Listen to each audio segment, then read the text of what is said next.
Well, good morning, good afternoon, or good evening, depending on where you're located or if you're watching the replay. And welcome to the third ZTNA Table Talk of the year. I'm Mixa Gerard, and I'm thrilled to have you here for our ongoing conversation about Zero Trust Network access. Each month, we explore key challenges, best practices, and emerging trends in securing enterprises. Before we dive in, a few quick housekeeping notes. This session is being recorded and you'll receive the replay within 24 hours. We encourage you to drop your questions in the Q&A panel and we'll address as many as we can during the live session. If we run out of time, don't worry, our team will follow up with you with answers. Now let's jump into today's session, Zero Trust, Zero Waste, Cutting Cost and Complexity for Federal Agencies. We have an insightful discussion ahead with our distinguished speakers presenting today. John Zangardi, former CIO, Department of Homeland Security and Department of the Navy, and acting CIO, Department of Defense. Arlette Hart, former CISO, FBI, and SVP at Threat Advisory Services here at Appgate. And Jonathan Roy, Principal Architect here at Appgate. So let's get started. Arlette, I'll pass it over to you. Good morning. Thank you for joining us today. I am thrilled to be here and thrilled to be able to be a participant in this conversation. And I think John Zangardi is going to be leading this conversation. So I think we've got a lot of aspects to cover today, and we really are focusing on Fed Civ space in a unique way. And I'm very excited about it because I come from the DOJ space and I know some of the challenges that we've got here. John, go ahead. Hey, thank you, Arlette. I'm thrilled to be here today to moderate this conversation with you, Arlette and Jonathan. So this is a very interesting topic. So when I was in the Principal Deputy DoD CIO catbird seat, if you will, back in 2016, I became a zero trust believer. So my history and experience with it in advocating for zero trust dates back at least that far. But I think what's important today is, we are 3 months into the new Trump administration to really step back and make sure that, hey, is zero trust still on track? And personally, I believe it is, that it's important that we establish zero trust continually through this administration into the next. Zero trust is really important to me because I believe it helps us through requiring continuous verification, least privilege access, and strict enforcement of security policies. But I want to point to some people who will be in the administration, who will be working in key seats where they'll be influencing cybersecurity. In the Trump administration, we are seeing a strong focus on cybersecurity. Katie Arrington, who took over performing the duties of the Department of Defense Chief Information Officer, has said in the past that zero trust is a complex culmination of different capabilities, processes, policies, products. It's just doing things to buy down the risk, continually buying down the risk. As Katie mentioned that during Trump 45, while she was operating as the Undersecretary of Defense for Acquisition and Sustainment, CISO, she'll bring that same zest and strength and perspective on cybersecurity into a role at DoD CIO. Sean Plankley, who is the presumptive nominee for the CISO leadership role, has mentioned in past positions that zero trust framework application is a foundational aspect of the approach to cybersecurity. Karen Evans, who is currently leading cybersecurity at CISA, has been a strong advocate of cybersecurity, where she said, as you try to establish the perimeter, the edge changes every day. We are living it today. So I think we could be assured that zero trust is going to be a part of our future as we edge into the Trump administration and their strong focus on cybersecurity and critical information protection. So what I'd like to start off with today is a couple questions and turn us into a bit of a conversational meeting with Arlette and Jonathan. Zero trust, ZT, is often associated with day-to-day operations. How can federal civilian agencies apply zero trust principles to mission critical applications on sensitive or classified networks with stringent security requirements? Jonathan, you want to kick it off? Yeah, sure. Again, so I'm Jonathan Roy, principal architect here at Appgate Federal. So day-to-day operations and having a focus on now the mission critical piece. And I think this is a good question, mainly because a lot of the zero trust initiatives that we see our customers asking for are really focused on kind of the unclassified space where it's kind of that day to day, checking your email, getting to SharePoint. But if you kind of look with a magnifying glass on these agencies, kind of where are these mission critical assets, these mission systems, high value assets, and they're not always on these unclassified networks. They're whether it's the electronic health record with meeting HIPAA compliance, it could be PII through the IRS. There's plenty of different um, sensitive or even classified networks across multiple of these agencies, and they kind of create some challenges when you're trying to implement zero trust. Some of those challenges really come down to, if let's say I'm, trying to implement my zero trust security platform in an air-gapped network, and by air-gapped I mean there's no internet connectivity. So how do I, take advantage of some of these next generation capabilities without being able to reach that SaaS service, that cloud offering? And that's really kind of one of the highlights, we bring to the table with Appgate. So one of our key differentiators is not only do we do, unclassified where you have internet connectivity for doing things like, remote access to the right resources, very easily supporting the on-premise user, but, being able to take that same platform and deploy it across really any of your security domains. So whether it's your IL6 environment or secret, could be your TS environment or IL7. We have a lot of past performance in that space. We have a number of ATOs across the federal government where we've successfully implemented our solution, and that does bring some. And the theme of this is efficiency, right? So the idea really is selecting best of breed technologies that can operate really anywhere across your mission sets is going to be critical to from a cost savings perspective, because again, you're not having to buy three or four different solutions to meet your use cases. And also, if you think about the human constraints that already exist in some of these agencies with training and getting the skill sets, because at the end of the day, zero trust can be complicated. You're having to have people understand identity, device posture, user behavior, understanding how automated workflows to react in real time to changing conditions in the environment. So there's a lot of constraints agencies are having to abide by when they're thinking zero trust. So that's really kind of the key piece from Appgate's perspective. And I know Arlette, with your background, you probably have some insights here as well. Yeah, Arlette, I'd be really interested. I think our audience would be very interested in hearing from your background in government at FBI, how you view some of the things that Jonathan just commented on.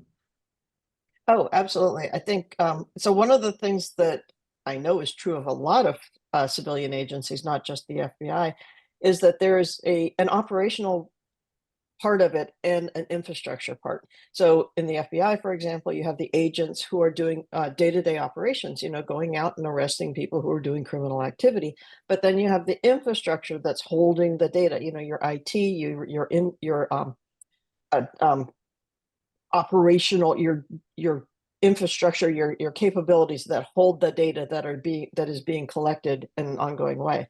And those two sides have very different requirements. And I know, in State Department, they have like the embassies and the diplomatic side of it, and then they have the infrastructure. And those two pieces are extremely different, but they use something like Appgate and it can support both sides of this story, which is a huge efficiency. You don't have to have two tools to do the same thing because Appgate is this flexible and it cloaks so you don't have access to things you don't need, and you don't even know that they exist. So that's a huge differentiator, in the law enforcement community. Data is absolutely needs to be protected until the moment that it can be divulged, and then the protection requirement changes dramatically. I think you were talking about procurement, John, in that space too, and those are places where the protection and the ability to protect and to have the flexibility of changing things very quickly is critical. And AppGate is really in that space. And you're not really pushing things into a cloud in an ongoing way, because there's a lot of times when the people that you're working with need to be protected from anybody else having access to this. And so having a direct routed solution there is really important too. Arlette, thanks. There's a lot of things here I'd like to explore, and there's two that I primarily want to talk about. So I'm going to start with Jonathan first. Jonathan, you raised a key phrase, past performance. You know, I'm a former acquisition executive in Department of Navy, where I was the DAS and 4C4I command control, communications and computer systems. And, you know, when I operated as a source selection authority or was on a source selection team, one of the things that was always very important was past performance. So I assume AppGate has, and I know AppGate has, past performance that could be applied to this. That is very important in a contracting selection sort of perspective. What can you tell us about AppGate's past performance? Yeah, so you know, I've been with Appgate for about 5 years now and been heavily engaged with a lot of our federal, civilian, and DoD customers. So past performance wise, I'd say we probably, you know, knock on wood, have the largest implementations of zero trust access across really the federal government. So for example, we've been working with Cloud One for the last 5 years. That's an Air Force program and is really focused on getting rid of the legacy path that users were required to access cloud resources with a VPN. It was too broad, too open. So we've had that in place for, like I said, about 4.5 years now. We've had that ATO in place, and that goes from IL2 through IL5. In the last 2 years, the Air Force and DAF CloudWorks has kind of expanded that to IL6 and above. So in their SIPR environments and their TS environments. So from a how do you take a solution that can operate across multiple security domains and do that efficiently? We definitely have a lot of experience in that space. We've done large implementations also with organizations like the Marine Corps. So we've gone enterprise wide there from a zero trust access perspective, and being able to do that rapidly was key. So that's another element we can get into later. But from a past performance perspective, we have the appropriate implementations, and we can use some of those artifacts to accelerate other agencies. So I'm talking risk management framework mappings, test plans, how it maps to CISA or DoD zero trust controls.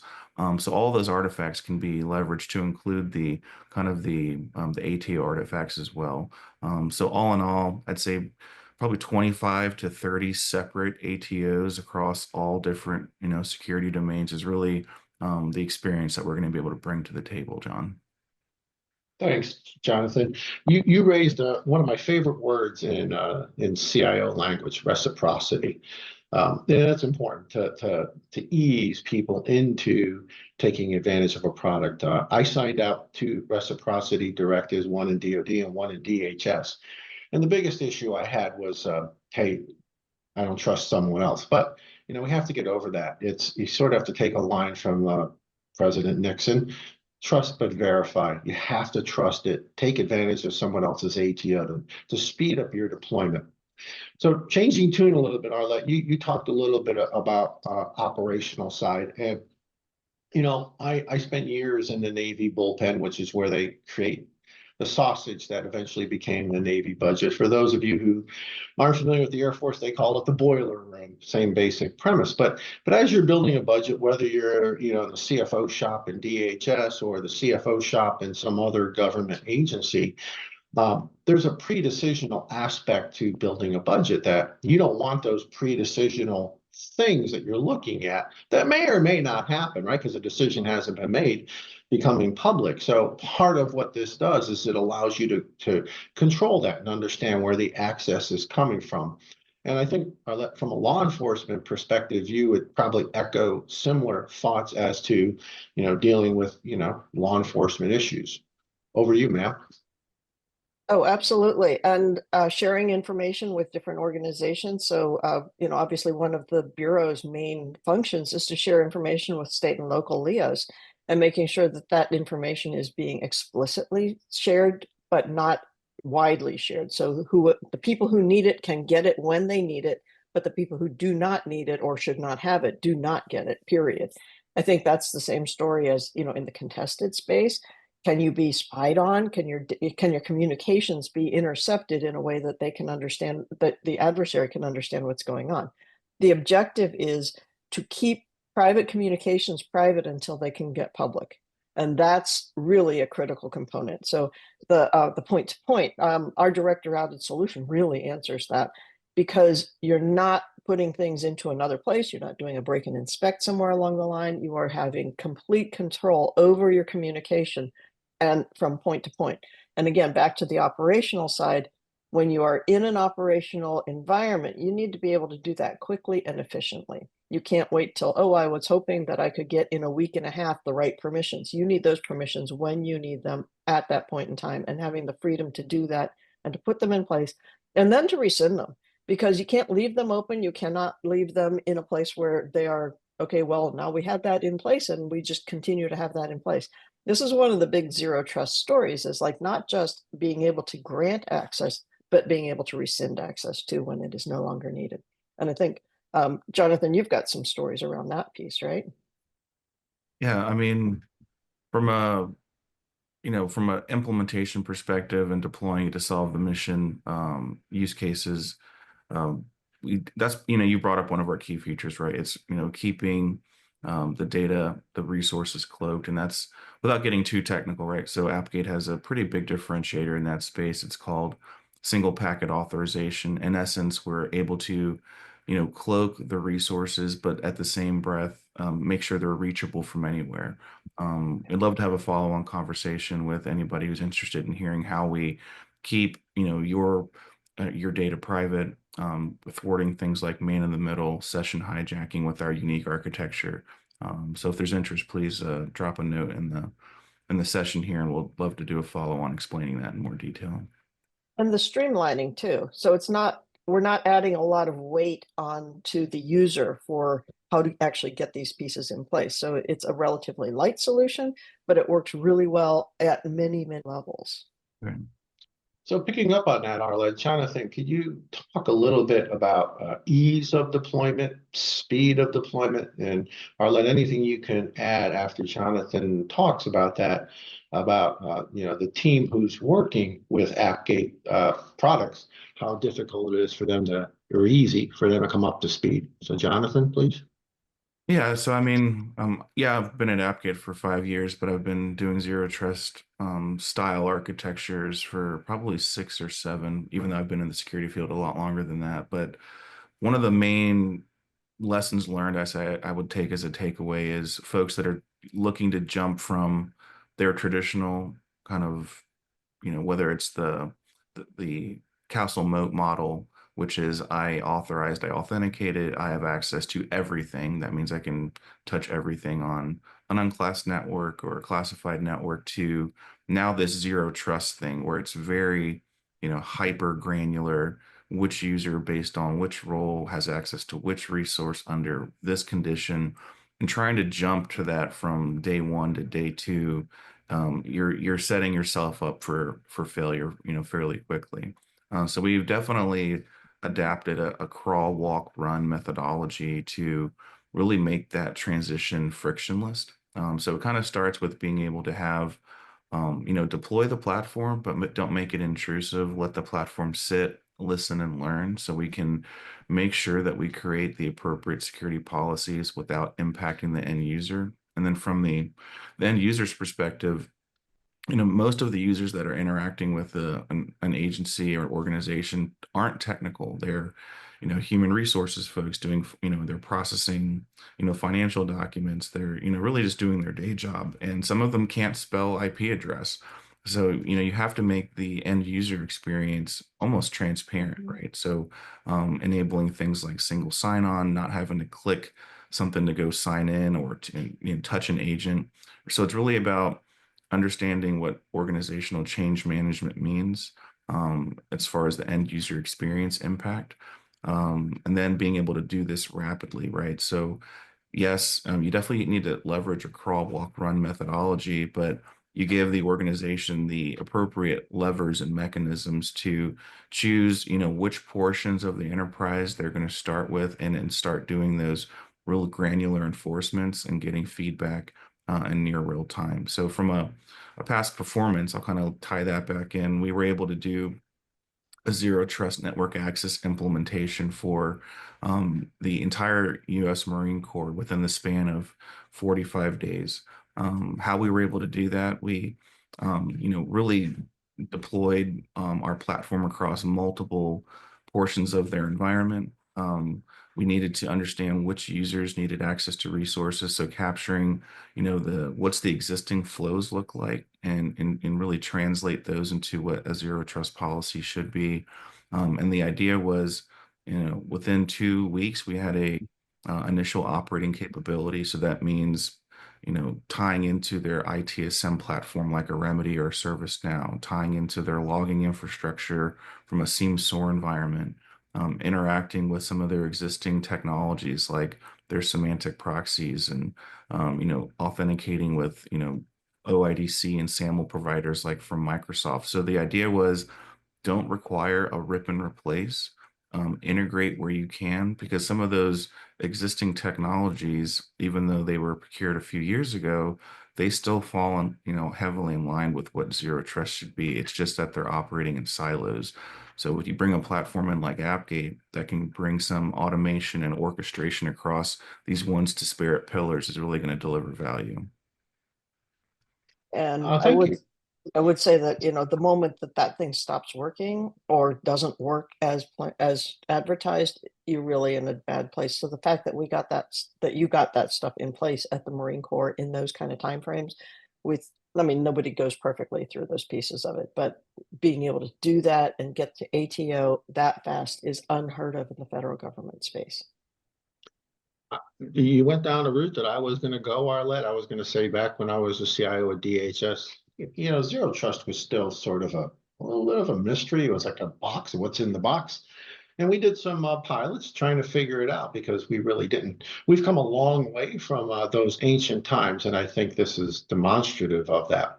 So flipping the subject a bit, one of the concerns I have always had and still have is becoming too reliant on one software vendor.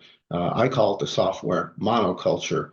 I'd like both of your thoughts on, how AppGate can help break up the software monoculture. And the concern I've had here is, if you're dependent on one vendor for the majority of your security or productivity, you're completely at when they have a problem, you're out of it, man. There's really nothing you can do. So I would love to hear your thoughts about the risks associated with software monoculture, and how AppGate can help break up that.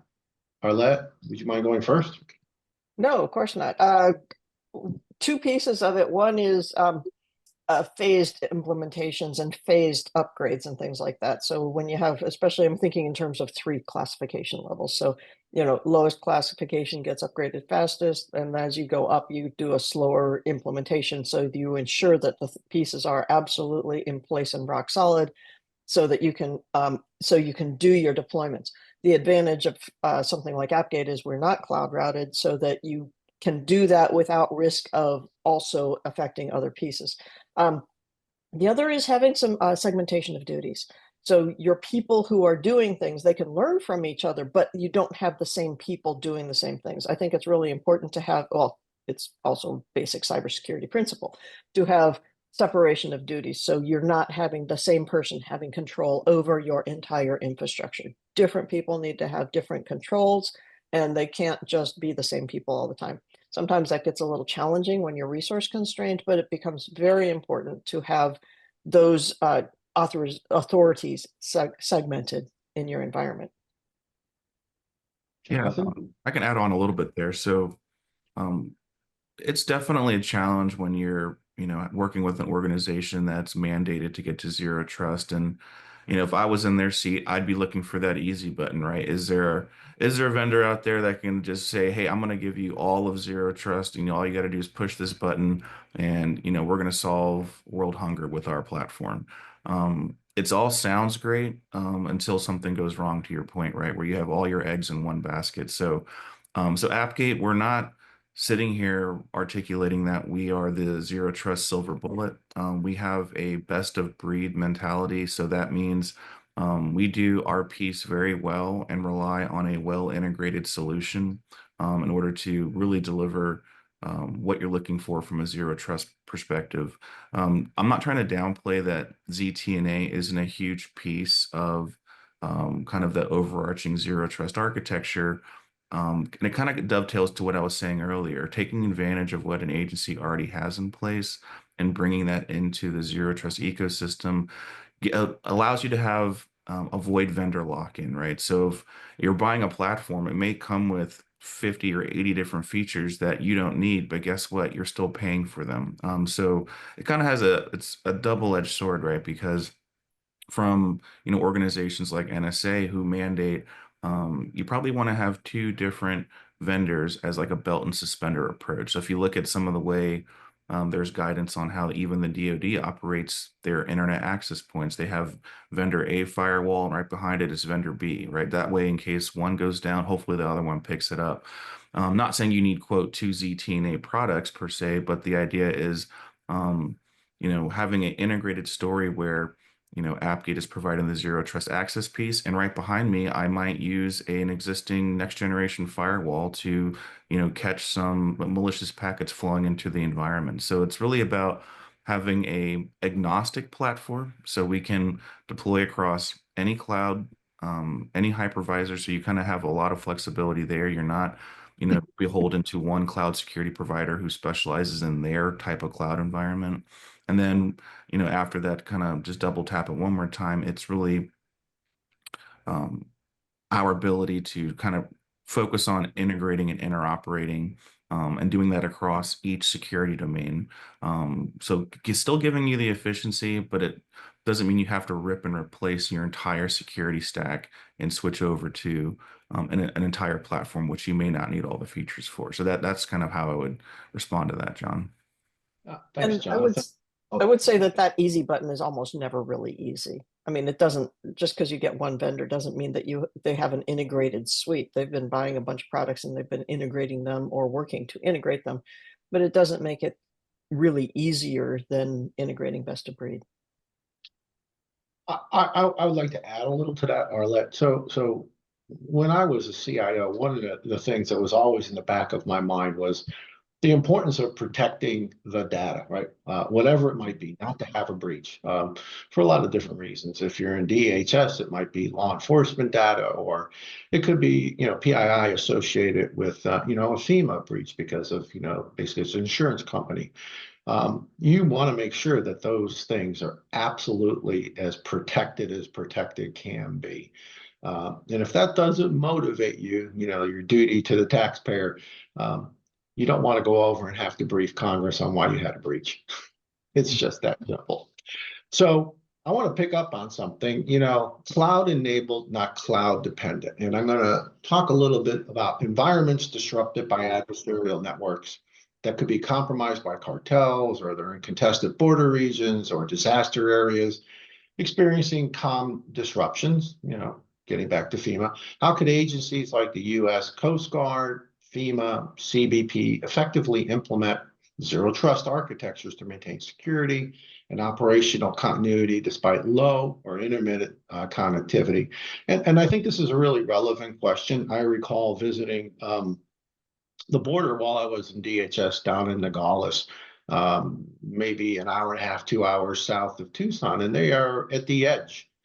And almost by definition, they are in an environment that has limited connectivity, or not robust connectivity. And as border agents fanned out from there along the border, they are obviously in areas that were disconnected. So Arlette, you have a lot of operational experience. Would you mind commenting on that aspect? Exactly. And another program that I supported at one point was the Antarctic program, which also has a lot of disconnected components. But from the Bureau perspective, having agents in the field that cannot have their data intercepted. They have to have direct communications. They can't be going through a cloud, and they cannot. And also, when you're looking in terms of the international component of it, you're in very limited bandwidth locations a lot of times, and being able to get the information to and from places and making sure that it's secure when it's going to and from those places becomes critical. And also knowing who is getting what and how they're getting that information. Without those kind of pieces, you end up with, like, I hope these things are working properly, is your perspective on it. And you always have some of that, but really the control over who has access to what and how you're granting that access and how to make sure that they have it when they need it in an ongoing way becomes critical in every component of the operational side of the government pieces. You look at the diplomatic service in the State Department, you look at the FEMA pieces, you look at even the national labs that have a lot of components that are hugely critical and have limited bandwidth or have different kinds of components of exposure, and being able to say, okay, you can have this access, but you cannot have this access becomes critical in all of those. And we don't even want people to know that that access is a possibility if they are not supposed to have that access. Yeah, I can add some Jonathan? there as well. Yeah. So I'd say, over the last few years, I think our success at Appgate has been mainly because we go after the hard problem first. So like we already talked about, we definitely specialize in the classified space, air gap space, but it's even more extreme when you're talking these, disconnected environments. So you mentioned organizations like Coast Guard, CBP, FEMA. We actually took our experience from what we were doing with Special Operations Command. We were working with the Army through the CyberQuest program, and also working with the Marine Corps, who all have to operate in austere environments where there's never a guarantee that you're going to have reach back to the internet or kind of the back end enterprise network. So there still are local networks. I don't want to make it seem like when I say operating disconnected means you still don't have point-to-point communication by your local field or team, right? So there's a differentiation there, and that's usually achieved. Some technologies that are out there, some folks on this call may be aware of, like 5G bubbles, right? Where you deploy your small 5G bubble for all the elements that are part of your team so they can locally connect to each other, but there's still a gap of how do I reach back to the enterprise? So we've done a lot of work with the DoD on a platform called TAC. It stands for the Tactical Assault Kit, but there's actually a federal civilian variant of that called the Tactical Awareness Kit. And really, you can imagine it's a tablet or a phone where you're seeing, telemetry on a map, for say, where you can kind of plot out where certain areas of interest are. You can do push to talk communication. You can, do text messaging local to your little operating area. And so we're seeing those capabilities, being fielded in the DoD, but it's leveraging the same platform in the Fed Civ space. So back to like operating on the border in that contested environment, how can I still ensure in those sensitive operations, the right user gets the right access to the right resource at the right time? On top of that, I'm now having to work with um, different organizations, right? So in the CBP space, it might be state and local police are going to be getting involved. The local municipalities are getting involved, and you're all trying to share information. But how do you do that without overprivileged access or, risk of data exfiltration because you've misconfigured something? So the idea again is being able to operate in these disconnected states without having that need to talk to the cloud to do any of the decision making or enforcement. So that's really what we wanted to harp on with Appgate. When we say disconnected, we mean you can still provision new user access. You can still make changes in the field, not hold your breath and wait for the cloud connectivity to come back online. So that's a big difference for Appgate, specifically for CBP. It also could be applied to shipboard operations for search and rescue in the Coast Guard, where you can imagine they're operating near, pretty far out from an offshore perspective. Maybe potentially looking for folks, and from a point-to-point, ship-to-ship communication perspective, you're still having to share information between different organizations, and again, doing that securely. And obviously, with FEMA doing disaster relief efforts, there's not always going to be, enterprise reach back to kind of that organization's headquarters. So you still have to do those local operations. So when you hear that tactical edge or disconnected, don't always think DoD warfighter. This is happening in the federal civilian space as well. And we have not only past performance there, but we have pretty interesting security that we can apply in these use cases as well.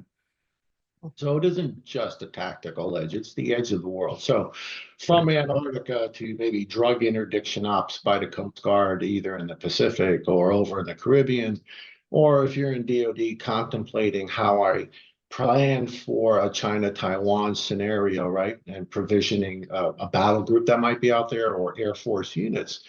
This cuts across a lot of different operational. One of the problems, though, is you roll out anything in the government, and I speak from experience here, we all know, hey, there's a lot of legacy out there. Some of it's pretty old legacy. Jonathan, Arlette, how do you deal with the burden of legacy everything? Because there's a lot. I'll start on that one. There's three pieces in my mind always to all technology. One is that you have the legacy piece of it, which is the stuff that was, brand new 3 years ago, but now is legacy. And it's like, okay, wait, I have to maintain that. And it isn't 3 years ago, it's 30 years ago. You have the IoT, the OT, the, any other of the kind of components that are very, very hard to replace. You've got ships in the Navy that are, not new. And they have the infrastructure. You have buildings that have infrastructure. You have all kinds of places that have all of those components of it. And the not new isn't just 3 years old, it's 30 years old. It's older than that still.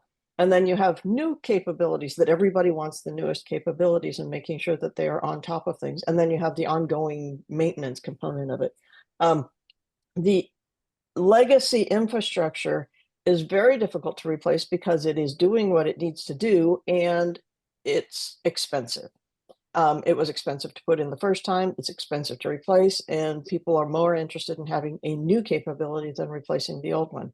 So the approach that AppGate's taken to this is to do the cloaking piece of it and to draw a line around things so that things like your mainframe infrastructure have protections around them that enable you to not have them exposed to the internet or to nefarious actors.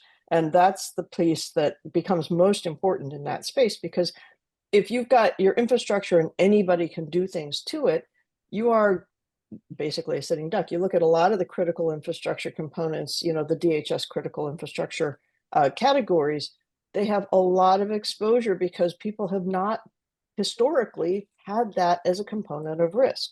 But when you look at things like the national labs or something like that, they've got a lot of legacy infrastructure that they have built up over a ton of time, and they need to protect that infrastructure, finding ways to put a wall around that so that people who can access it are allowed to access it with controls, and we understand what they understand what they're doing. I don't need to understand. This is their mission.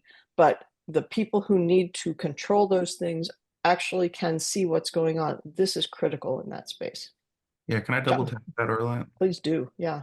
Yeah, I just wanted to add a quick point. So I know when you, and this actually might be a slide on our kind of how we market AppGate, it really comes across as a remote access solution where we're obviously, trying to make sure that narrative extends to on-premise user, but kind of to your point, it's really having a portfolio of capability that extends past quote user. So it's non-human entity being able to protect access to legacy infrastructure. So you mentioned mainframe, right? So not just the cloaking piece, but conditional access to mainframe is interesting, right? Where maybe depending on who I am and what my location is, I might have different criteria for me to access that mainframe, like maybe require step-up authentication through like a PIV or a CAT card, where that legacy app probably doesn't support it, but AppGate can do it on its behalf. So it's being able to apply kind of those quote next generation zero trust principles to legacy infrastructure, but not just like, you know, mainframe per se, but like you mentioned, those OT networks, right? Where it's IT versus OT. So we do have capabilities across containerized environments, IoT, SCADA, really anything from human to non-human to down to service level. We have ways to put that same right. It probably can't say it this time, right user, right access, right time, but it's really making sure things connect under the appropriate conditions, regardless of what type of device they are, is a better way to articulate it. So I just wanted to add that, Arlette. Arlette, did you have something to say? Nope, nope, no, just agreeing. Yeah. Thanks. We're kind of coming to the end of our time, but I want to throw one more question out there. So there are classified networks such as the Joint Worldwide Intelligence Communication System, better known as JWICS, that do intelligence sharing. Implementing zero trust in these environments ensures security measures are uniformly applied across all operational levels. Jonathan, at the beginning of this discussion, you talked a little bit about it, but I want to come back and provide you an opportunity to put a little finer point on it, if you don't mind. Yeah, so I'd say one of the things that really sets us apart is not only do we have large implementations and ATOs. I'd say the second you start getting into these classified networks, there's certain certifications that are going to be mandatory in order to operate. Now, I say that all with, in the same breath, I've seen many a waivers being written for technologies to be implemented just because there's, you know, a big enough need. So what we've done here at AppGate is really matured our not only, you know, product from a feature perspective, but we've invested the time and energy into the certification pathing as well that allows us to operate in these environments. So we really kind of boiled down to, well, who's really mandating and writing the requirements? And a lot of this is sourced from NSA. So one of the biggest things that we've came across is the second you're trying to authenticate a user and connect a device to a government network, you're considered an IA enabled product. You're an information assurance enabled product. So, but what does that mean?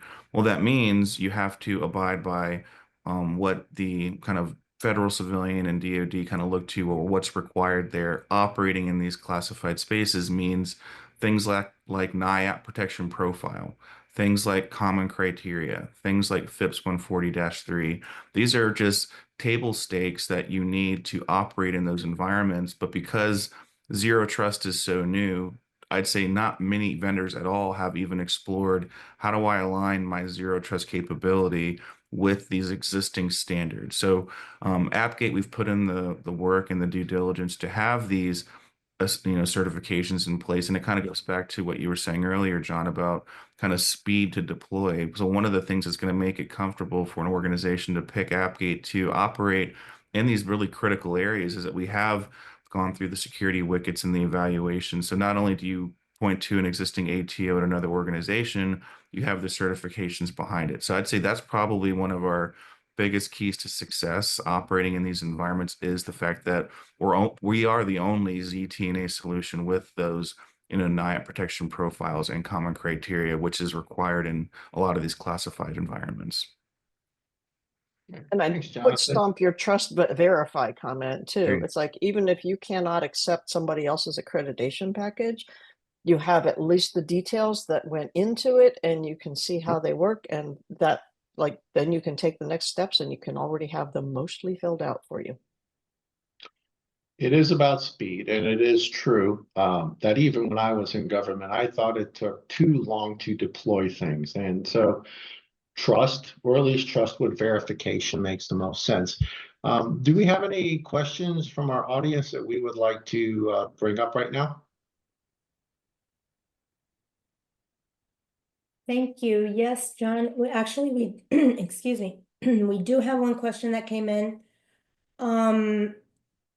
It says here, I haven't heard that much about AppGate before. How long have you been in the industry? Who's your largest customer, and how long have they been with AppGate? Yeah, so the Appgate Federal kind of entity has been around about 5 years. Our largest customer and kind of most long-standing customer, I would say, is a combination of I'd say the U.S. Air Force is going to be a combination of both of those. So we've been with the Air Force, like I think I may have mentioned this earlier, but we've been with the Air Force for about 4.5 years, and we're actually actually, that's incorrect. We have our 5 year anniversary as of, I believe, a couple days ago. So we've been doing that work with the Air Force for 5 years. We're covering a large swath of, zero trust access to their cloud environments. So that's probably our longest standing and biggest customer. And working with the Air Force, we actually became part of a program called CNAP. It's called Cloud Native Access Point. And it actually is now a DISA reference architecture. So you can search in Google for the word DISA CNAP, CNAP. And if you look in that document, you're going to see a section for software defined perimeter. So there's actually frameworks in the DoD built around what AppGate's delivering. It actually lists out unique things AppGate has. It has something called single packet authorization listed as a requirement. It has things like mutual TLS listed. Those are key AppGate features that we bring. Obviously, the government's not going to put a vendor's name in a like a reference architecture, but if you kind of read between the lines, not only have we been accepted by branches like the Air Force, this has written reference architectures about us to include.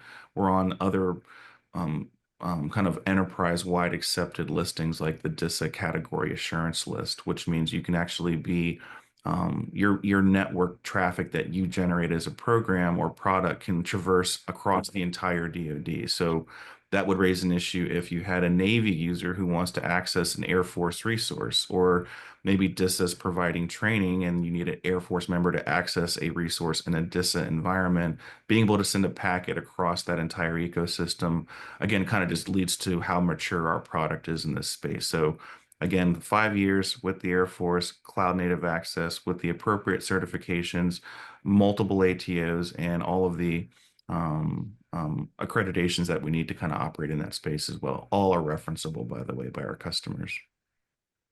Great, thank you, Jonathan. Those are all the questions that we've received so far. And I think we're also kind of running out of time. So I don't know if you want to have any closing remarks before we close the webinar. Thank you. This was a great session. Arlette and Jonathan, any closing comments? Arlette first, please. I think this is a great session, and I really look at the, we also have obviously a commercial presence. We are not a government only product. We have some major commercial vendors that are customers who use AppGate as one of their core functions. So we go beyond just the government space and really deploy zero trust at a much higher level than that. Yeah, and I'll just add, I know this conversation was high level and more kind of thought leadership / policy driven, but I'm on the technical side. So if there's any folks on the call listening that want to really understand how, what, where, and when the product works, more than happy to schedule some time to get, down to the meat of things. So thank you for everyone's time listening. Thank you, Arlette. Thank you, Jonathan. It was great to spend time with you today. Thank you, John. Thank you to our special guests, John, and to Arlette and Jonathan for this very insightful session. And to our audience, thank you for being part of today's CTNA Table Talk. As a friendly reminder, the recording of today's session will be shared with you tomorrow. We highly value your feedback, so please take a moment to complete the short survey at the end of this webinar. Your input is instrumental in shaping the future of our ZTNA Table Talks. Thank you again, and have a great day. Thank you very much.